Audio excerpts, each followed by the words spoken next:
Hello बच्चों, कैसे हो आप लोग।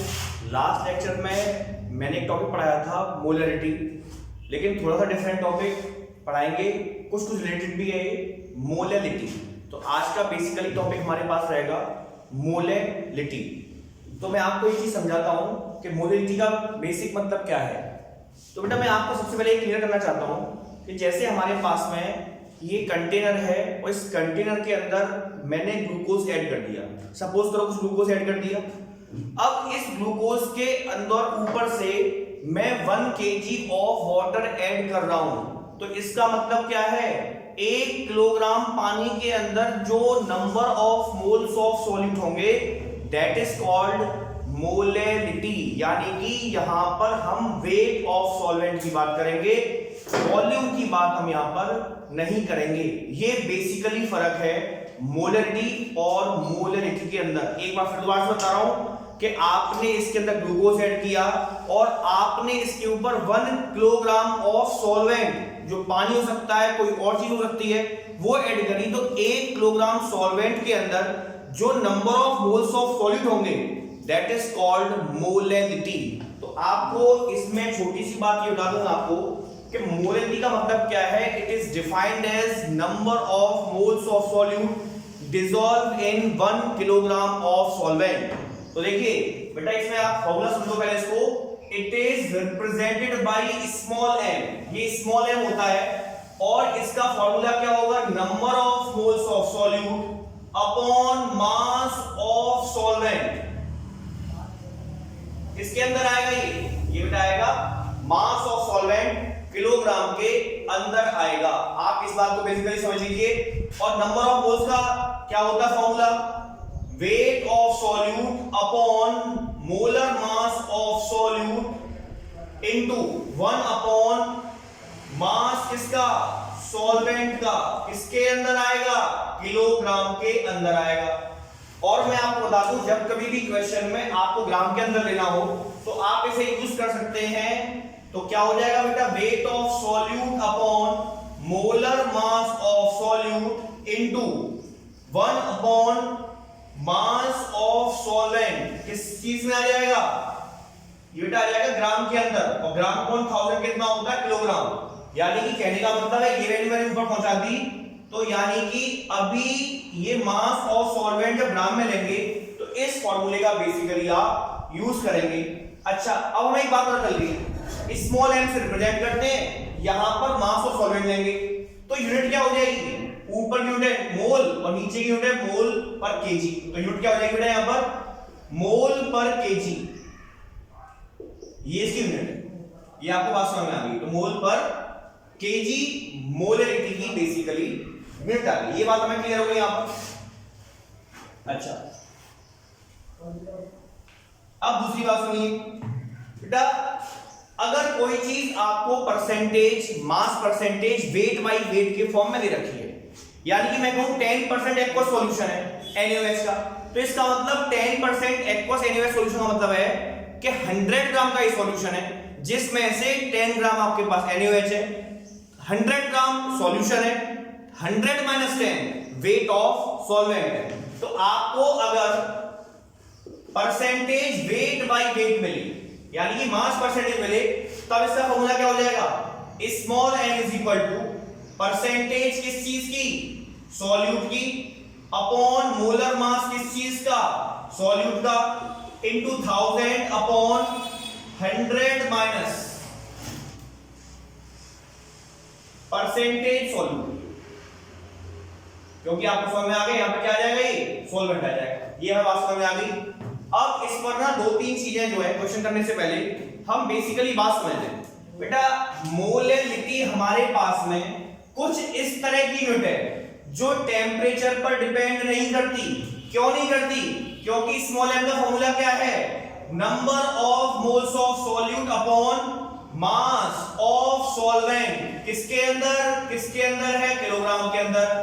अब आप ये बताओ, टेम्परेचर को हम कम ज्यादा करें तो वेट ऑफ सॉल्वेंट पर कोई फर्क आएगा क्या, नहीं आएगा, क्योंकि मास और वेट कभी भी टेम्परेचर कम ज्यादा करने से चेंज नहीं होती। इस वजह से मोलरिटी टेम्परेचर के साथ कभी भी चेंज नहीं होगी। यानी कि टेम्परेचर के साथ कभी चेंज नहीं होगी। इसी वजह से मोलरिटी की एडवांटेज है, बिल्कुल बात समझ में आती है यहाँ पर। और डेंसिटी का यूज हम यहाँ पे करते हैं क्योंकि हमें यहाँ पे वेट की जरूरत होती है, तो डेंसिटी का यूज यहाँ पर नहीं होगा। अब मैं आपको 3-4 क्वेश्चन करवाऊंगा इसके ऊपर, फिर आप समझेंगे किस तरीके से बातें हो रही हैं। चलिए, अगर मैं कहूँ आपसे an aqueous solution of glucose is labeled as 10% weight by weight. Calculate the molality of this solution. Molality of this solution. तो बेटा एक बार बता दो, सॉल्यूशन देखते हैं इसका, ठीक है। फॉर्मूला क्या है स्मॉल m का? Weight of solute upon molar mass of solute into 1000 upon mass of solvent. किसके अंदर? ग्राम के अंदर। बेटा एक बताओ, वेट ऑफ सॉल्यूट जो ग्लूकोज है कितना दे रखा है आपको? 10% दे रखा, मतलब 10 ग्राम। वेट ऑफ सॉल्वेंट जो पानी है वो कितना हो जाएगा? 100 माइनस 10 मींस 90 ग्राम। यहां तक समझ आ गई आपको बात? अच्छा, मोलर मास किस चीज का? ग्लूकोज का कितना होता है? क्या होता है फॉर्मूला? C6H12O6। इसको सॉल्व करने पे कितना आता है? 180 ग्राम पर मोल। यहां तक एक बात समझ आ गई आपको? चलिए,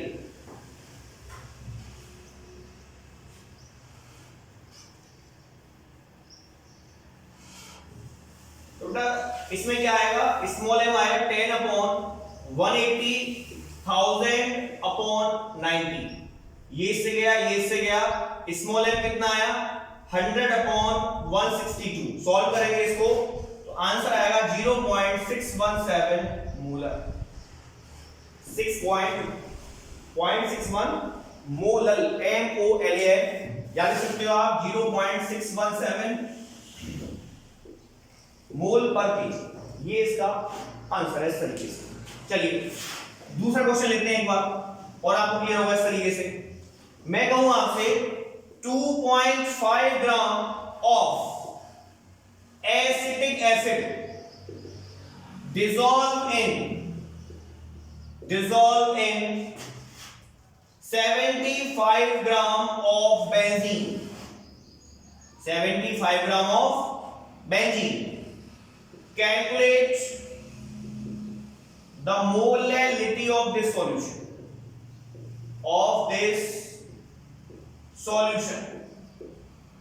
तो बेटा क्या होगा?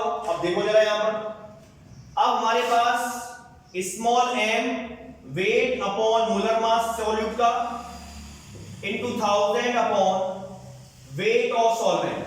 यहां तक बात समझ में आ रही होगी आपको? तो आपको वेट कितना दे रखा है ये पता होना चाहिए आपको, 2.5 ग्राम। अच्छा, एसिटिक एसिड क्या होता है? CH3COH। जब सॉल्व करेंगे इसका आंसर आएगा 60 ग्राम पर मोल। वेट ऑफ सॉल्वेंट कितना है? 75 ग्राम। तो देखते हैं सॉल्यूशन कितना आएगा इस तरीके से। तो स्मॉल m आएगा 2.5 अपॉन 60 इंटू 1000 अपॉन 75। चलिए, तो हमारे पास ये फॉर्मूला जो निकल के आएगा इससे कैसे, तो ये वैल्यू आ गई हमारे पास में 250 अपॉन 450। तो ये आ गया जी 5/9, तो 0.55 मोल पर केजी। अब आपको छोटी छोटी बातें इसके अंदर थोड़ी थोड़ी क्लियर हो रही होंगी, ठीक है। एक क्वेश्चन और लेते हैं, आपको समझ में आने चाहिए। अगर मैं आपसे कहूं 20 gram of NaOH present in 100 gram of solution, calculate the molality of this solution. Molality of this solution. तो बेटा आप कैसे करेंगे, देखिए weight of solute small m का formula wait upon molar mass of solute into 1000 upon weight of solvent या मास of solvent. अब आपको बता दूं एक बात सीधी सीधी, मोलर मास NaOH का कितना होगा 23 + 60 + 1 40 ग्राम पर मोल। अच्छा वेट ऑफ सॉल्यूट जो NaOH है वो कितना है आपके पास में 20 ग्राम। बहुत बड़ा कंफ्यूजन होता है कि 100 लेके नहीं जी 100 ग्राम सॉल्यूशन है, तो वेट ऑफ वाटर कितना हो जाएगा। अच्छा ये मान सकते हैं एक्वा सॉल्यूशन है, हम समझ सकते हैं इस चीज को, तो वेट ऑफ सॉल्वेंट कितना हो जाएगा इसके अंदर, समझ लो इस चीज को, वेट ऑफ सॉल्वेंट तो 100 - 20 = हो जाएगा बेटा 80 ग्राम। अब हम सॉल्व करते हैं एक बार, तो स्मॉल m आ जाएगा 20/40 × 1000 अपॉन 80, ये कितनी बार गया इससे 4 टाइम्स, तो 1000 अपॉन 160 तो 16.25 मोल पर केजी। ये हमारा सही का आंसर हो जाएगा।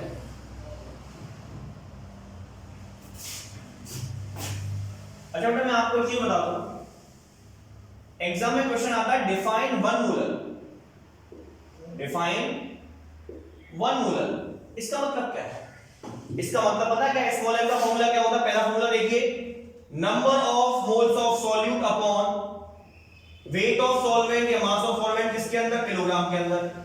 अगर ये चीज 1 है मेरे पास और ये चीज 1 है, तो आंसर भी कितना आएगा 1 ही आएगा। तो सीधा सीधा मतलब ये हो गया, जब कभी 1 मोल सॉल्यूट 1 किलोग्राम ऑफ सॉल्वेंट के अंदर डिसॉल्व किया जाता है तो ये चीज कहलाती है 1 मोलर।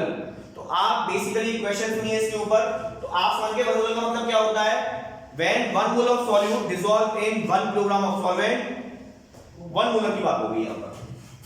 चलिए अब मैं आपको एक क्वेश्चन देता हूं बहुत बढ़िया वाला, आपको समझ में आएगा।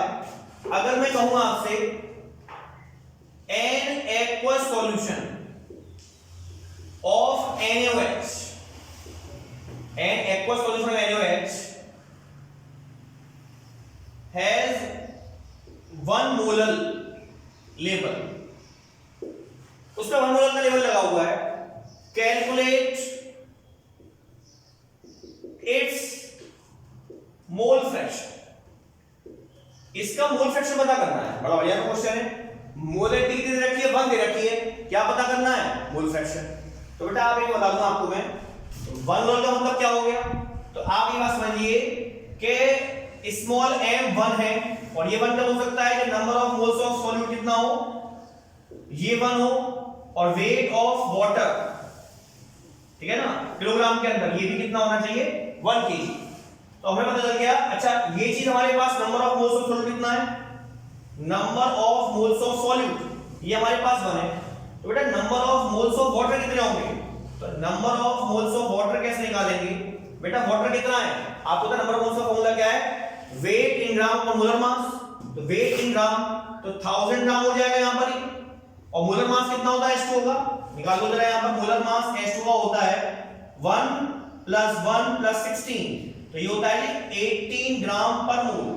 तो ये कितना हो गया 18 से डिवाइड कर दिया, तो आपको बता दी कि हमारा आंसर, ये वैल्यू आपको याद भी होगी 55.55 मोल, यानी कि 1 किलोग्राम पानी के अंदर पानी कितने मोल्स होते हैं 55.55 मोल्स होते हैं। तो देखिए अब आपको चल गया number of moles of solute, तो मेरे पास 1 है, और number of moles of solvent कितना है 55.55। तो अब सुनिए मोल फ्रैक्शन का फॉर्मूला क्या होता है, मोल फ्रैक्शन का फॉर्मूला ये है, x आपके पास आ गया यहां पर solute, n solute plus n solvent. अब सॉल्वेंट तो पानी है, इसके अंदर एक्वा सॉल्यूशन है, वो बता दिया आपने। तो n कितना है बेटा 1 प्लस 55.55, ये आपको समझ में आ गई। तो इसका मतलब क्या हो गया 1/56.55, ये मोल फ्रैक्शन किसका आ गया, ये मोल फ्रैक्शन आ गया सॉल्यूट का, और मैं निकालूं सॉल्वेंट का, तो 1 माइनस 1/56.55, तो वैल्यू आ जाएगी 55.55/56.55। बहुत इंपॉर्टेंट क्वेश्चन है, ऐसे क्वेश्चन आ जाते हैं बहुत बड़े तरीके से। चलिए अब मैं आपसे एक क्वेश्चन और पूछता हूं, उसमें आगे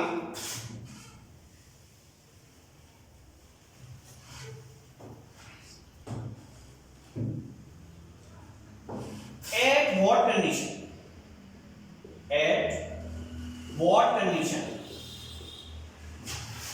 molality is equal to molarity। अभी तो आप कह रहे हो सर अलग अलग चीजें होती हैं, सॉल्यूशन में सॉल्वेंट, फिर चीजें इक्वल कैसे हो सकती हैं? जरा फॉर्मूले पे देखो जरा यहां पर आके, स्मॉल m मोलैलिटी का फॉर्मूला क्या होता है बेटा? देखो ध्यान से जरा यहां पर, weight of solute into 1000 upon molar mass of solute into wait of solvent, किसके अंदर? किलोग्राम के अंदर। और कैपिटल M जो मैंने लास्ट सेक्शन में सिखाया था आपको, मोलैरिटी, वो क्या होता है? Weight of solute upon molar mass of solute into 1000 upon volume of solution, किसके अंदर? ml के अंदर। बेटा एक बात बता दूं आपको मैं, देखिए ये और ये चीज बराबर कब आ सकती है? अगर मैं कहूं weight of solute is very less, weight of solute क्या होना चाहिए? बहुत ही कम, यानी कि एक ड्रम के अंदर एक चुटकी नमक डाल दिया मैंने, तो ये बताओ, अच्छा पहली बात तो ये होगी वेट ऑफ सॉल्यूट क्या होना चाहिए? बहुत कम होना चाहिए। दूसरी बात डेंसिटी कितनी होनी चाहिए? 1 ग्राम पर ml। इसका मतलब 1 ml किसके बराबर होगा? 1 ग्राम के बराबर होगा। जब डेंसिटी 1 ग्राम पर ml है, सॉल्यूट की क्वांटिटी बहुत कम है, तो इसका मतलब जो सॉल्वेंट है वो एप्रोक्सीमेटली इक्वल रहेगा किसके बराबर? सॉल्यूशन के बराबर। क्योंकि सॉल्वेंट में थोड़ा बहुत भी ऐड करेंगे कोई फर्क नहीं पड़ेगा। सपोज करो 1000 ग्राम सॉल्वेंट है और 0.1 ग्राम मेरे पास सॉल्यूट है, तो इस केस में सॉल्वेंट और सॉल्यूशन की वैल्यू क्या आएगी? बराबर, क्योंकि यहां पर मास और वॉल्यूम भी क्या रहेंगे? बराबर। तो डेंसिटी कितनी है हमारे पास? 1 ग्राम पर ml। तो याद रखना, जब कभी भी वेट ऑफ सॉल्यूट बहुत कम क्वांटिटी के अंदर होगा, और दूसरी बात डेंसिटी सॉल्यूशन की 1 ग्राम पर ml है, ऐसी कंडीशन में molarity is approximate equal to molarity. ये ध्यान रखने वाली बात है, बहुत ही इंपॉर्टेंट क्वेश्चन बनता है। ऐसी कंडीशन दो चीजें, weight of solute very less होता है और डेंसिटी 1 ग्राम पर ml है, सॉल्वेंट बराबर हो जाएगा सॉल्यूशन के। तो देखो ये चीज दोनों बराबर आएगी, ये बराबर आएगी, ये बराबर आएगा, और wait of solvent weight of solution क्या आ जाएगा यहां पर? बराबर। वॉल्यूम और मास एक ही बात कहेंगे, तो इस केस में आंसर दोनों का क्या आ जाएगा? सेम। तो यहां पे हम ये बात समझ चुके हैं।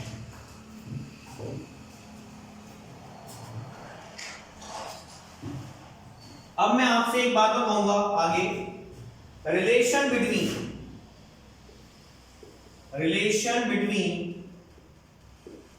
मोलैरिटी एंड मोलैलिटी क्या हो?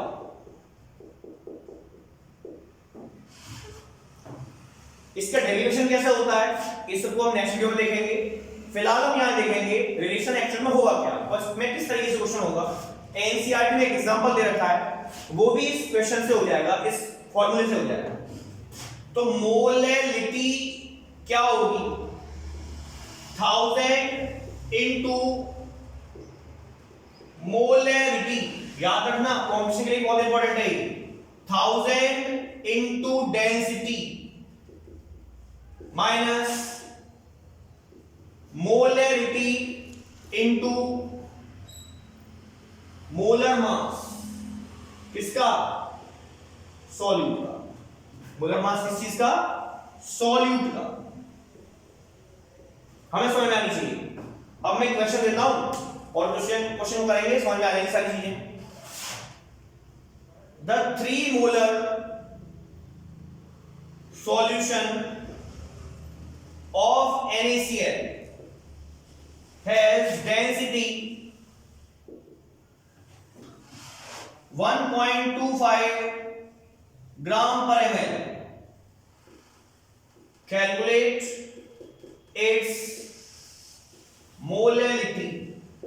तो देखियो यहां पे जरा स्मॉल m कितना हो जाएगा, मोलरिटी कितनी रखी है 3,000 into 3,000 into 1.25 माइनस मोलरिटी कितनी है 3, मोलर मास है Cl का, Na का 23, Cl का 35.5, तो ये हो गया 58.5 सॉल्व करेंगे इसको आगे। रिलेशन बहुत इंपॉर्टेंट है, तो देखिए स्मॉल m कितना हो जाएगा 3000 अपॉन 1250 माइनस, इसको सॉल्व करेंगे 5 और 175.5, जब इसको सॉल्व करेंगे आगे तो 3000 अपॉन 1074.5, तो स्मॉल m आएगा यहां पर। तो सॉल्व करने के बाद आप देखेंगे कैलकुलेशन के बाद जो आंसर आता है इसमें 3 से थोड़ा छोटा आ जाएगा, तो 2.7 मोल पर केजी। तो ये बात हुई हमारे पास मोलरिटी की। नेक्स्ट लेक्चर में हम बात करेंगे आपसे नॉर्मलिटी बेसिकली क्या होता है।